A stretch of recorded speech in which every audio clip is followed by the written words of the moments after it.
జుట్టు ఉంటే ముడేసుకోవచ్చు, జుట్టు లేకపోతే అసలు ముడేసుకోలేం. 11 మంది సభ్యులతో క్రికెట్ జట్టులా ఉన్న మనకి ఈ జుట్టు గురించి అవసరమా అన్న? అయినా ఈ జీవిత సత్యం ఎక్కడ నేర్చుకున్నావు అన్న? చాలా ఇంట్రెస్టింగ్ ఉంది. నా జీవిత భాగస్వామి దగ్గరే ఈ జీవిత సత్యం తెలుసుకున్నా. మేడం ఇంట్లో మిమ్మల్ని జడేయమని చెప్పుంటది, అప్పుడు వచ్చింది కదా అన్న ఇది మీకు. ప్యాలెస్లో సీసీ కెమెరా పెట్టినట్టు భలే చెప్పేసేవారు యాస్టీజు. దున్నపోతు ఈనిందంటే దూడని కట్టేశాడనమాట. వాడెవడు నీలాంటోడు అయి ఉంటాడన్న. నాకు అల్లం టీ చేయడం వచ్చంటే ఇదిగో ఐటీ మినిస్టర్ నీకే అని ఇచ్చాడంట. నాకు ఫ్యామిలీతో ఫారిన్ ట్రిప్ వేయాలని ఉందంటే ఎవడో పనికిమాలినోడు పర్యాటక శాఖ నీకే అన్నాడంట. బాటిల్లో ఉన్న నీళ్లు బాటిల్లో ఉండగానే తాగలం, అదే బాటిల్లో ఉన్న నీళ్లు బాటిల్లో నుండి కింద పడితే ఏరుకోలేం. రెడ్ బుక్ పేజీలో మన పేరు లేకపోతే ప్రశాంతంగా ఉండగలం, అదే రెడ్ బుక్ పేజీలో మన పేరు ఉంటే కోలుకోలేం. ఇది సామెత కాదురా, నా చుట్టూ తిరిగే మూత, తొందరలోనే పోతా జైలుకి. వచ్చారా? అడుక్కునేవాడు ఇట్ట చేతులు చాచి అడుక్కున్నట్టు అట్ట కూర్చున్నావు ఏంటన్నా? ఆసనం వేసి మెడిటేషన్ చేస్తున్నాను రా. అక్కడ రాష్ట్రాన్ని నాశనం చేసి ఇక్కడ ఆసనం వేసి మెడిటేషన్ చేస్తున్నావా? ఎందుకన్నా? ఫ్రస్ట్రేషన్ రాకుండా. ఫ్రస్ట్రేషన్ వస్తే బీపీ 175 పెరుగుద్ది, కానీ నీకున్న 11 సీట్లు 175 పెరుగుతాయా అన్న? అయితే బాగున్నా. స్పెషల్ డే వస్తూ ఉంది, యోగా డే.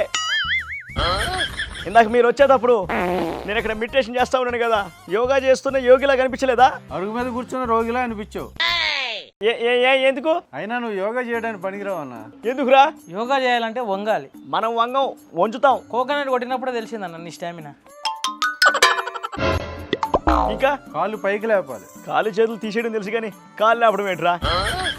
శ్వాస మీద ధ్యాస ఉంచాలన్న. నాకు సొంత మనుషుల మీదే ధ్యాస ఉండదు, ఇక శ్వాస మీద ధ్యాస ఏముంటది? నా పేరు మీద దోష. అన్న ఇదంతా చేయాలంటే ముందు కింద కూర్చోాలన్న. ఎవడైనా మన కింద కూర్చోవాల్సిందే, మనం కూర్చోం. ఈ బలుపుకే అధికారం పోయి నీ బతుకు తలకిందులయ్యింది.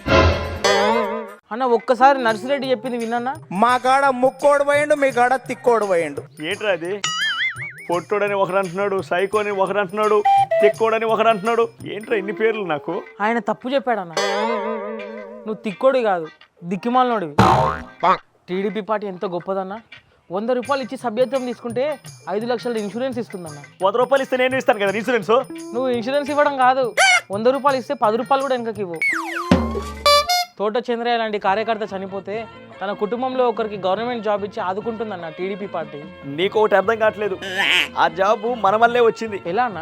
ఎలా చనిపోయాడు చెప్పు? హత్య చేయడం వల్ల. యష్, హత్య, గొడవ, గొడ్డలి, వాడి మీద ఫోటో, తర్వాత ఉద్యోగం, అంత మందే.